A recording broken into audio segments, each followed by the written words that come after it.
Bonjour à tous, alors aujourd'hui je vous propose un exercice du sujet centre étranger qui est tombé en juin 2022. Donc c'est l'exercice 2. Donc l'exercice 2 portera sur les statistiques.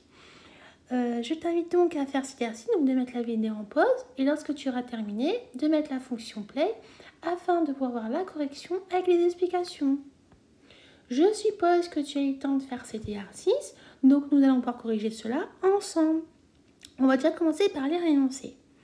On nous dit Paris-Nice est une course cycliste qui se déroule chaque année et qui mène les coureurs de la région parisienne à la région niçoise.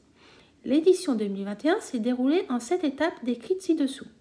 Donc comme on voit, on a un tableau, on voit les étapes, les dates, les profils, le parcours et les distances parcourues à chaque étape.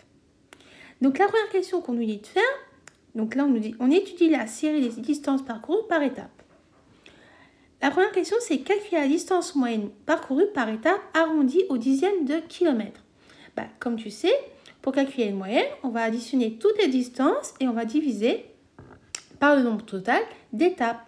Et comme on sait qu'il y a 7 étapes, donc ça veut dire le nombre total, ça va être 7. Donc là, on va additionner toutes les distances et on va devoir diviser par 7 pour trouver la distance moyenne. Donc on va réaliser tout ça au propre. Alors, question 1A. Alors. Donc, on va mettre, je vais mettre distance moyenne, je vais abréger, d'accord?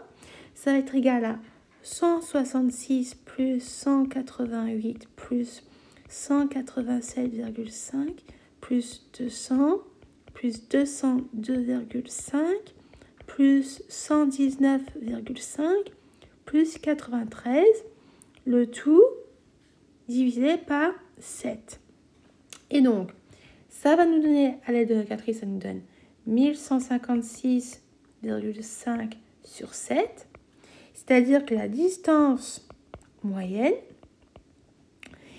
et donc comme on nous dit d'arrondir au dixième, donc on va l'arrondir, donc est d'environ égal à 165,2 km. Donc on va faire une petite phrase réponse. La distance moyenne parcourue est environ égale à 165,2 km. Ensuite, la question B. On nous dit calculer la médiane des distances parcourues par étape. Comme tu sais, lorsqu'on veut calculer une médiane, la première chose à faire, c'est d'ordonner notre série dans l'ordre croissant. Et comme tu peux le constater, là, ici, ce n'est pas rangé dans l'ordre croissant. Donc, on va ranger tout ça dans l'ordre croissant. Donc, on va déjà écrire. On ordonne la série de valeurs dans l'ordre croissant. Donc, on remarque la plus petite valeur ici, c'est 93. D'accord ? Ensuite, on a 119,5. Ensuite, on a 166. Ensuite, on a 187,5. Ensuite, on a 188. Ensuite, on a 200. Ensuite, on a 202,5. Donc là, on a tout ordonné. Donc, on voit, comme on sait, on a en tout 7 étapes. Donc, c'est-à-dire qu'on a en tout 7 valeurs. Donc, ici, ça veut dire que si tu partages, on va dire, regarde, là, tu en as 3. Là, tu en as 3. Automatiquement, la médiane, c'est ça. Donc, la médiane, c'est 187,5. D'accord? Donc, on va écrire la médiane est la quatrième valeur, c'est-à-dire 187,5 km. D'accord? Donc, c'est-à-dire que lorsqu'on nous dit la médiane des distances parcourues par étape, donc on va écrire la médiane des distances parcourues par étape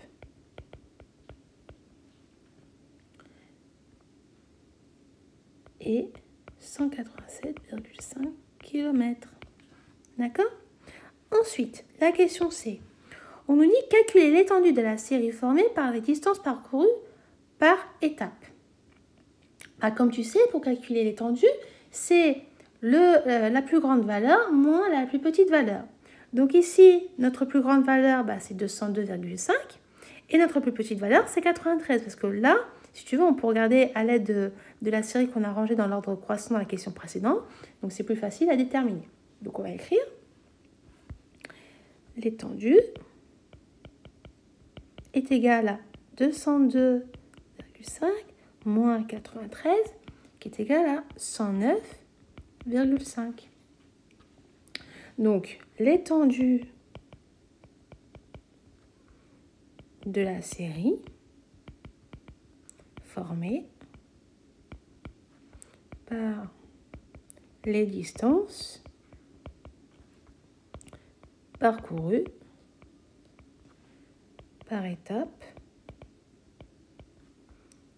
est égale à 109,5.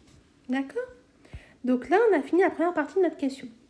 Ensuite, la question suivante, c'est la question 2. On nous dit un journaliste affirme environ 57% du nombre total d'étapes de cette édition se sont déroulées sur un parcours accidenté.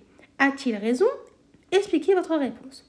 Donc lorsqu'on regarde notre petit tableau, on voit dans les profils accidentés, on a l'étape 1, on a l'étape 3, on a l'étape 5 et on a l'étape 7. Donc ça veut dire qu'en tout, il y a 4 profils accidentés parmi les 7. Donc, on va écrire tout ça. Question 2. 4 étapes sur 7. Sur les 7, on va écrire. Se sont déroulées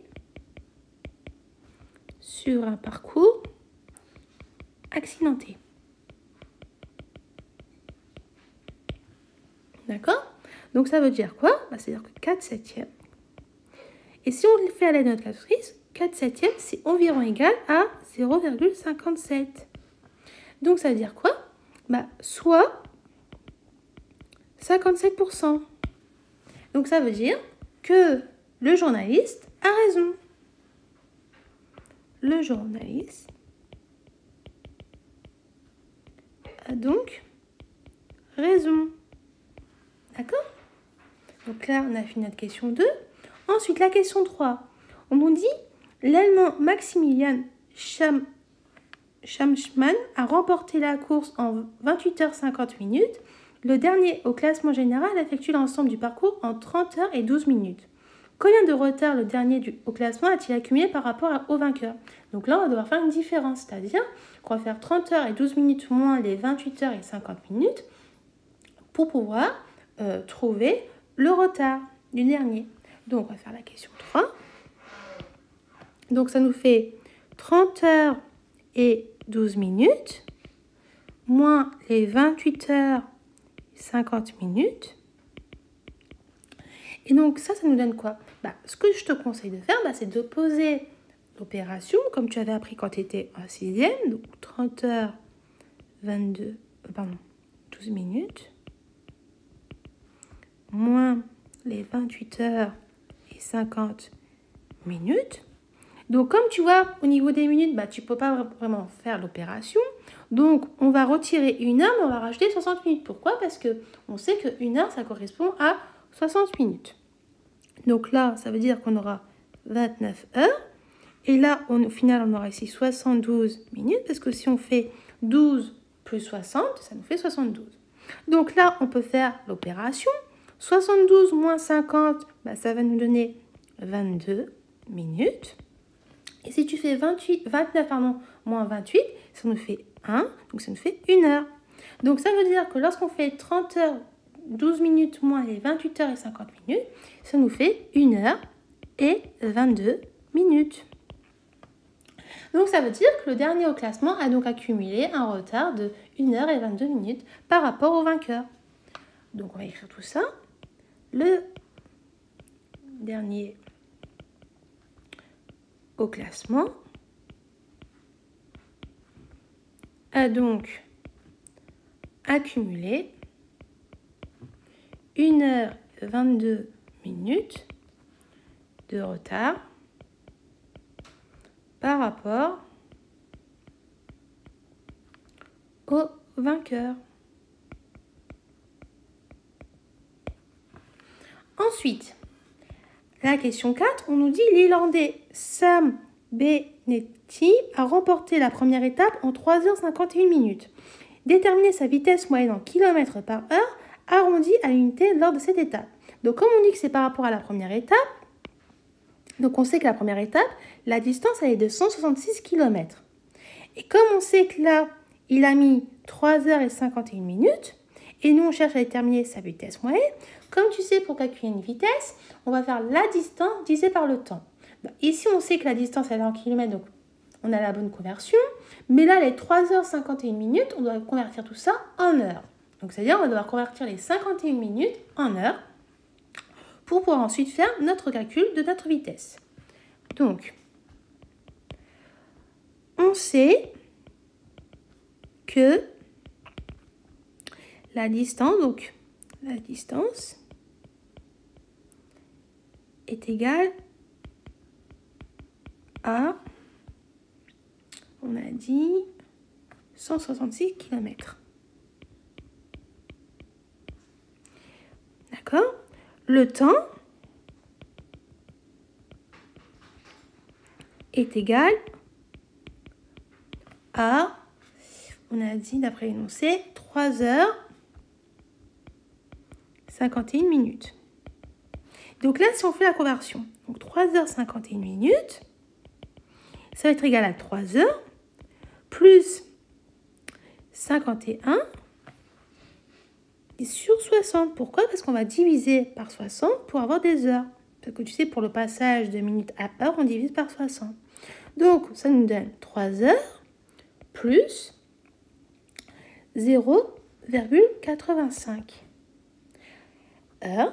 Donc, ça veut dire que ça nous fait 3,85 heures. Donc, ça veut dire que 3h51, ça correspond à 3,85 heures. Donc, maintenant, on va pouvoir calculer la vitesse. Donc, la vitesse, V, c'est égal à la distance divisée par le temps, qui est égal à 166 sur 3,85. Est-ce qu'on nous demande d'arrondir à quoi? Arrondir à l'unité. Donc, à l'aide de notre calculatrice, on va pouvoir l'arrondir donc à l'unité. Donc, ça nous fait à peu près 43 km par heure. Donc, on va écrire la phrase.